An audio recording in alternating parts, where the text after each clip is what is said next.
Hello everyone. So guys, यहाँ पे हम इस वीडियो में हम डिस्कस करने जा रहे हैं 3 जून के करंट अफेयर्स। सो आज से हम एक सीरीज करंट अफेयर्स की डेली यहाँ पे स्टार्ट करने जा रहे हैं, जिसमें हम daily current affairs with extra facts and static GK सारा कुछ कवर करने जा रहे हैं, जो कि जेके एसएसबी, जेके पीएससी और एसएससी और जितने भी एग्जाम्स है जो सिविल सर्विस एक्सेट्रा सबके लिए यहाँ पे इम्पोर्टेंट रहने जा रही है। तो इसमें हम सारा कुछ कवर करने जा रहे हैं, जो कि एग्जाम पॉइंट ऑफ व्यू से वो व्यू के लिए वहाँ पे इम्पोर्टेंट होने जा रहा है। तो आप खुद भी देखोगे यहाँ पे कंटेंट। तो अगर आपको इसकी पीडीएफ भी चाहिए हो तो आप टेलीग्राम में जो टेलीग्राम ग्रुप है, सॉरी डिस्क्रिप्शन में जो टेलीग्राम ग्रुप है, टेलीग्राम चैनल है, वहाँ पे लिंक थ्रू वहाँ पे ज्वाइन कीजिएगा। वहाँ आपको इसकी जो है पीडीएफ भी मिल जाएगी। सो चलते हैं, सबसे पहले हम यहाँ पे एक शॉर्ट न्यूज से स्टार्ट करते हैं।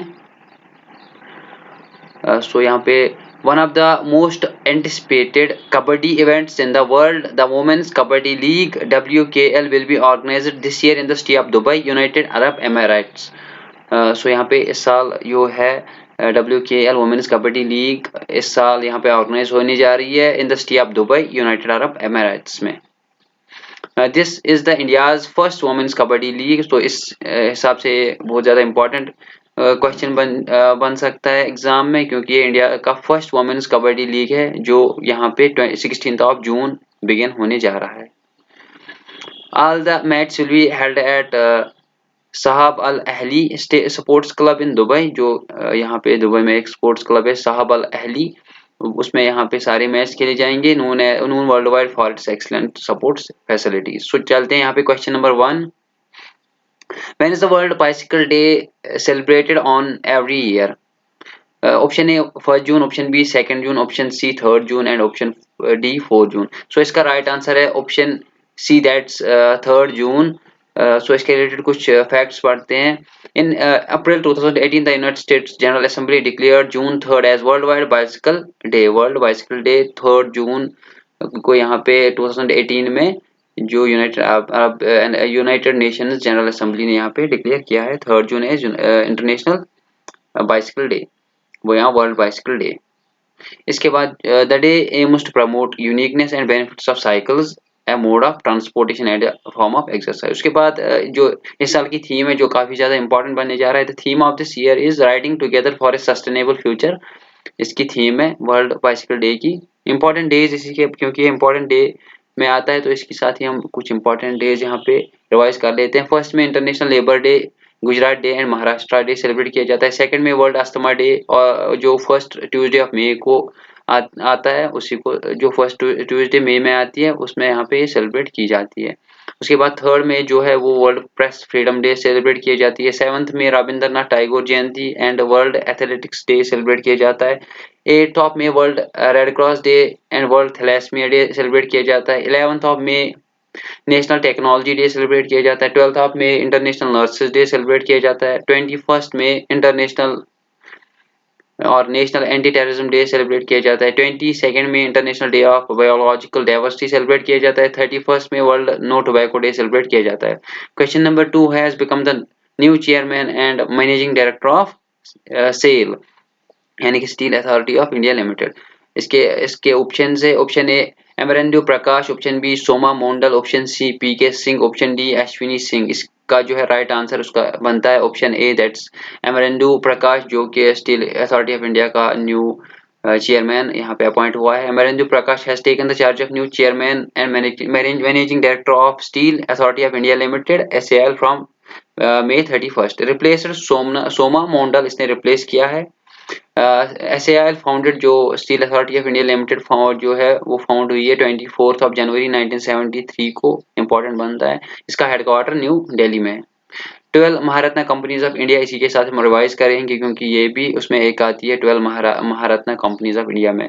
सबसे पहले जो महारत्ना इंडिया की महारत्ना कंपनी है जिसको स्टेटस मिला है महारत्ना कंपनी, वो है भारत हैवी इलेक्ट्रिकल्स लिमिटेड, यानी कि BHEL, जो कि एस्टैब्लिश हुई थी 1956 में। इसको सबसे पहले इस कंपनी को जो है महारत्ना कंपनी का स्टेटस मिला है। उसके बाद Bharat petroleum corporation limited BPCL 1891 में जो है ये एस्टैब्लिश हुई है। Coal India Limited CIL established in 1975. Gas Authority of India Limited GAIL 1984 में establish हुई है. Indian Petroleum Corporation Limited HPCL 1974 में यहाँ पे जो है फॉर्म हुई है, एस्टैब्लिश हुई है. Indian oil corporation limited OICL 1959 में एस्टैब्लिश हुई है. Indian national thermal power corporation NTPC 1975 में एस्टैब्लिश हुई है. Oil and natural gas corporation ONGC 1955 में एस्टैब्लिश हुई है. Power grid corporation of India power grid जिसे हम बोलते हैं शॉर्ट फॉर्म 1989 में एस्टैब्लिश हुई है. Steel authority of India limited SAIL 1973 में एस्टैब्लिश हुई है. Power finance corporation PFC establish हुई है 1986 में. Rural Electrification corporation limited RECL 1969 में यहाँ पे एस्टैब्लिश हुई है. और on 1 February 2013 BHEL was the first be given the status of Maharatna company. जो मैंने आपको बताया 2013 में जो कंपनी BHEL है उसको सबसे पहले यहाँ पे भारत रत्ना महारत्ना का जो स्टेटस मिला है 12 महारत्ना कंपनीज में से सबसे पहले इसी को मिला है. उसके बाद the latest added to the list in is rural electrification company जो सबसे लास्ट में इस लिस्ट में आई है रिसेंटली 2022 में जिसका नाम है उस कंपनी का नाम Rural Electrification Corporation that is REC. Next question पे चलते हैं. In which year was the PM Swanidhi scheme launched? Option A 2018, option B 2020, option C 2022, option D 2023. सो इसका राइट आंसर बनता है ऑप्शन बी दैट इज 2020 में PM Svanidhi scheme launch की गई है. जो इसके रिलेटेड कुछ facts. The minister of housing and urban affairs Hardeep Singh Puri recently praised the PM street vendors Atmanirbhar Nidhi जो कि है PM Swanidhi scheme on its moments completion of 3 year. So इसके 3 ईयर यहाँ पे 3 साल यहाँ पे कंप्लीट हो गए हैं. फिर प्रेज किया है minister of housing and urban affair जो कि हरदीप सिंह पुरी है. तो द स्कीम लॉन्चड इन जून 2020. तो ये यहाँ पे जून 2020 में यहाँ पे जो लॉन्च की गई है इस साल जून में इसके 3 साल कंप्लीट हो गए हैं. Aim to empower street vendors का जो एम था वो स्ट्रीट वेंडर को एम्पावर करना था by restoring self employment self sustenance and self confidence. इसी के साथ ही कुछ इंपॉर्टेंट स्कीम्स यहाँ पे रिवाइज कर लेते हैं जो सेंट्रल गवर्नमेंट की तरफ से लॉन्च की गई. डिजिटल इंडिया 1 जुलाई 2015 को लॉन्च हुई थी. स्वच्छ भारत अभियान 2 अक्टूबर 2014 को लॉन्च हुई थी. नमामि गंगा प्रोग्राम जून 2014 को यहाँ पे लॉन्च हुई थी. प्रधानमंत्री कुशल विकास योजना 2015 को लॉन्च हुई थी. प्रधानमंत्री जन धन योजना अगस्त 28 2014 को लॉन्च हुई थी. प्रधानमंत्री स्वास्थ्य सुरक्षा योजना जनवरी 22 2015 को यहाँ पे लॉन्च हुई थी. प्रधानमंत्री मुद्रा योजना अप्रैल 8 2015 को यहाँ पे लॉन्च हुई थी. अटल पेंशन योजना 9 मई 2015 को यहाँ पे लॉन्च हुई थी. दीनदयाल उपाध्याय ग्राम ज्योति योजना जुलाई 25 2015 को लॉन्च हुई थी. और प्रधानमंत्री फसल बीमा योजना फरवरी 18 2016 को यहाँ पे लॉन्च हुई थी. Which team next question which team become hockey junior Asia Cup champions? Option A India, option B Nepal, option C Pakistan, option D Malaysia. इसका जो right answer है option A that's India. The Indian junior men's hockey team maintained its continental supremacy by beating arch rivals Pakistan by 2-1 to become Asia Cup champions in Salalah, Oman में जो यहाँ पे जो Asia cup हुआ था hockey Asia cup hockey junior men's hockey Asia cup. तो उसका जो विनर है वो इंडिया रहा है. तो जो उसका कंटिन्यूस और मेंटेन जो किया है उन्होंने 4th title. This was the India's 4th title having been crowded champions on 3 previous occasions. In 2004 में भी इसका चैंपियन रहा इंडिया 2008 में और 2015 में भी और 2023 में भी अब चैंपियन रहा. तो इम्पोर्टेंट बनता है करंट अफेयर्स. इसी के साथ ही कुछ सपोर्ट्स टूर्नामेंट्स एंड चैंपियंस यहाँ पे हम रिवाइज कर लेते हैं. IPL 2023 का जो विनर है वो चेन्नई सुपर किंग्स जिसका 5th टाइटल था. IPL 2022 का जो विनर है जो गुजरात टाइटंस है उसका 1st टाइटल था. 15th men's hockey world cup 2023 Germany इसका विनर रहा है. उसके बाद खेलो इंडिया यूथ गेम्स 2023 महाराष्ट्र इसका विनर रहा है। 2022 फीफा वर्ल्ड कप इसका जो विनर है अर्जेंटीना रहा है, जिसका थर्ड टाइटल था। विजय हजारी ट्रॉफी 2022 इसका जो विनर है सौराष्ट्र रहा है। दुलीप ट्रॉफी 2022 वेस्ट जोन इसका विनर रहा है। आईसीसी मेंस टी20 वर्ल्ड कप का विनर इंग्लैंड रहा है। Pro kabaddi league 2022 Jaipur pink panther second title था इनका।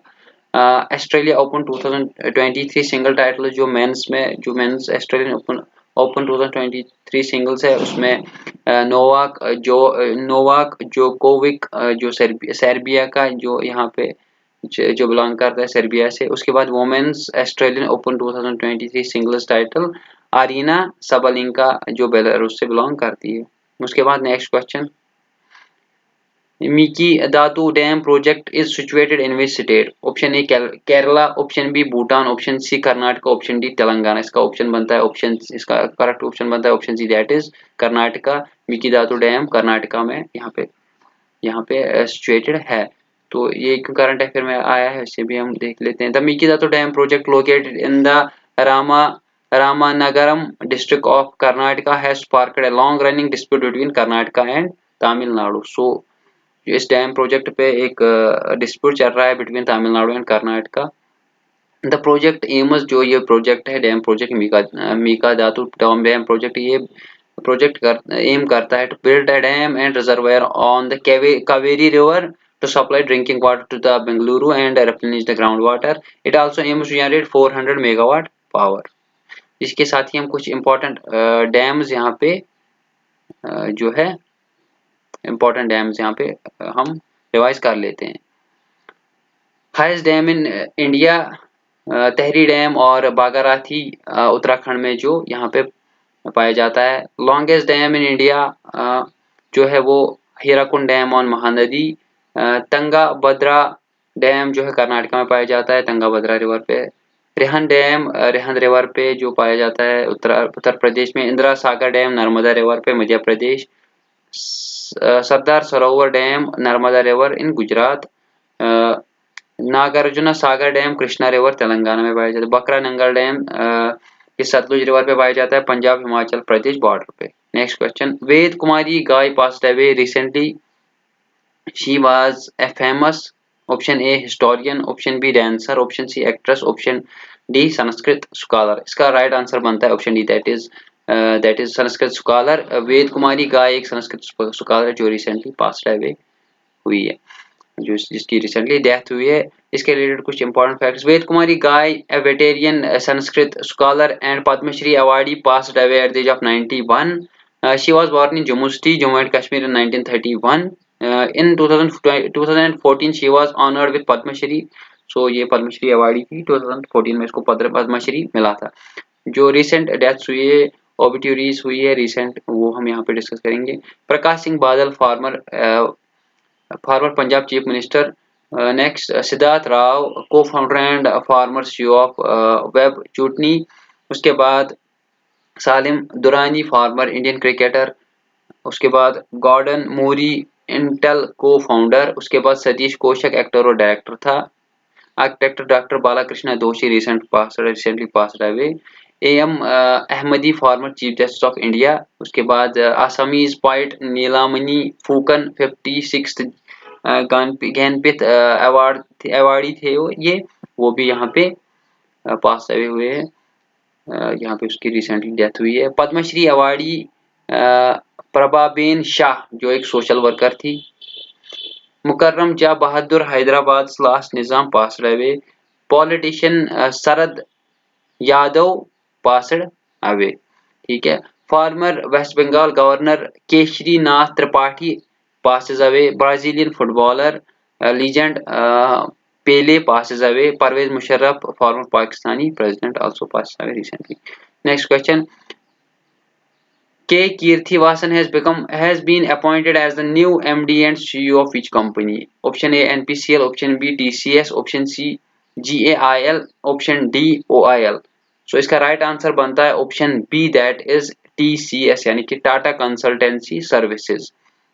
इंडियाज लार्जेस्ट आईटी सर्विसेज में आता है ये आती है ये कंपनी है कि यानी कि टीसीएस हैड अर्लियर अपॉइंटेड के Krithivasan as the new MD and CEO. He appointed his appointment came after Rajesh ये इसकी appointment तब आई है जब राजेश गोपीनाथन ने यहाँ पे resign किया है from the post of MD and CEO.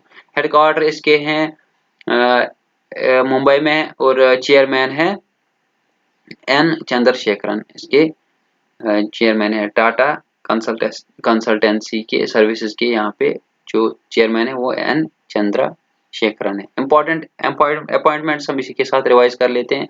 New central vigilance commissioner जो है वो है परवीन कुमार श्रीवास्तव। उसके बाद new CBI director Praveen Sood को अपॉइंट किया गया। New president of World Bank Ajay Banga को अपॉइंट किया गया। New CEO of NITI Aayog BVR Subramaniam को अपॉइंट किया है। New vice chief of army staff M V Suchindra Kumar को यहाँ पे अपॉइंट किया है। Chairman of CEO of railway board Anil Kumar Lahoti को यहाँ पे अपॉइंट किया गया है। सीईओ ऑफ एफएसएसएआई गांजी कमाल वी राव को यहाँ पे अपॉइंट किया गया है। Chairman of NABARD K V Shaji 50th chief justice of India D Y Chandrachud को यहाँ पे अपॉइंट किया गया है। New election commissioner Arun Goel को अपॉइंट किया गया है। New president of table tennis federation of India मेघाना अहलावत को अपॉइंट किया गया। First women president of India Olympic association P T Usha को यहाँ पे अपॉइंट किया गया। CEO of YouTube Neal Mohan को अपॉइंट किया गया है। Next question, what is the full form of UPI? Option A unified payment interface, option B unique payment INL, option C use of payment. इसका राइट आंसर है option A that is unified payment interface. ये क्यों यहाँ पे news में आया है, ये क्यों करंट अफेयर में आया है, तो वो भी हम देख लेते हैं। यूनिफाइड पेमेंट इंटरफेस यानी कि UPI register record of more than 9 billion transactions last month amounting over 14 lakh crore rupees. So यहाँ पे जो लास्ट मंथ जो रिकॉर्ड हुआ है 9 billion transactions last month UPI से हुई है और इसकी अमाउंट थी 14 लाख करोड़। ठीक है, तो इसने एक रिकॉर्ड सेट किया है। According to National Payments Corporation of India UPI recorded as total of 9.41 billion transactions in May 2023। तो ये यहाँ पे National Payment Corporation of India ने यहाँ पे डाटा दिया। India home grown payment system UPI India की होम ग्रोन पेमेंट सिस्टम है यूपीआई जो यूनिफाइड पेमेंट इंटरफेस की फुल फॉर्म है, is one of the globally accepted payment system. Next question, who assumed the charge as the 52nd DG of Geological Survey of India? Option A Janardan Prasad, option B Dinesh Prasad, option C Arun Goel, option D R Suman. इसका जो right answer है वो है option A that is Janardan Prasad. इसका right answer बनता है। इसके साथ ही कुछ यहाँ पे इंपॉर्टेंट फैक्ट्स डिस्कस करते हैं। श्री जनार्दन प्रसाद assumed charge of 52nd Director General of Geological Survey of India. He succeeded Dr. S. Raju, who was the Director General of GSI since May 2022. Geological सर्वे के बारे में कुछ important facts. Formed in 1851, headquarters के कोलकाता में है। Important facts यहाँ पे recently the geological survey of India GSI has established infrared lithium resources of 5.9 million tons in the Salal Himana area of Riyasi district of Jammu and Kashmir. The Geological Survey of India GSI is a scientific agency. एक scientific agency है. It is one of the oldest of such organizations in the world and the second oldest survey in India after Survey of India founded in 1767. उसके बाद GSI headquartered in Kolkata has 6 regional offices located in Lucknow, Jaipur, Nagpur, Hyderabad, Shillong and Kolkata. Presently, Geological Survey of India is an attached office to the Ministry of Mines. Next question. World's first 3D printed Hindu temple is being built in which state? Option A Uttar Pradesh, option B Telangana, option C Odisha, option D Assam. इसका right answer है option B that is Telangana. यहाँ पे 3D printed Hindu temple यहाँ पे build किया जा रहा है। इसके रिलेटेड कुछ important facts. The world's first 3D printing Hindu temple is being built in Telangana. The 3D printed temple is a three-part structure being built in an area of 3,800 square feet by city-based Aspuja Infratech. Aspuja Infratech has tied up with Simplofog Creations, a 3D printed construction company for the project. Important temples and states के related भी हम यहाँ पे बात करेंगे क्योंकि temples की बात आ रही है। बद्रीनाथ यमुनोत्री एंड गंगोत्री टेम्पल उत्तराखंड में है। मीनाक्षी टेम्पल मदुरई तमिलनाडु में है। रागन स्वामी टेम्पल तमिलनाडु में है। बृहदीश्वरा टेम्पल तमिलनाडु में है, और उसके बाद विरूपाक्षा टेम्पल कर्नाटका में है, हम्पी में है। विथाला टेम्पल हम्पी कर्नाटका में है। गोमातेश्वरा टेम्पल जो है वो भी कर्नाटका में है, गोला कर्नाटका में है। गोल्डन टेम्पल अमृतसर पंजाब में है। केशी विश्वनाथ टेम्पल वाराणसी यूपी में है। सोमनाथ एंड द्वारकाधीश टेम्पल गुजरात में है। तो लास्ट में एक क्वेश्चन आपके लिए, इसका आंसर आप कमेंट सेक्शन में यहाँ पे कमेंट कर देना। Which state government has changed the name of Ahmednagar to Ahilyanagar? Option A Uttarakhand, option B Maharashtra, option C Rajasthan, option D Madhya Pradesh. So ये क्वेश्चन आपके लिए, इसका जो है कमेंट सेक्शन में आप आंसर कीजिएगा। सो यहाँ पे मैं फिर से बता देता हूँ, अगर आपको इसकी पीडीएफ चाहिए हो तो आप एक काम कीजिएगा, आप नीचे डिस्क्रिप्शन में जो लिंक दिया हुआ है टेलीग्राम चैनल का, वहाँ पे ज्वाइन कीजिएगा। आपको वहाँ पे मैं प्रोवाइड करा दूंगा इसकी पीडीएफ। और अगर आपको ये वीडियो अच्छी लगी होगी तो चैनल को सब्सक्राइब करिए, वीडियो को लाइक करिए और अपने फ्रेंड्स के साथ शेयर कीजिए। Thank you for watching this video.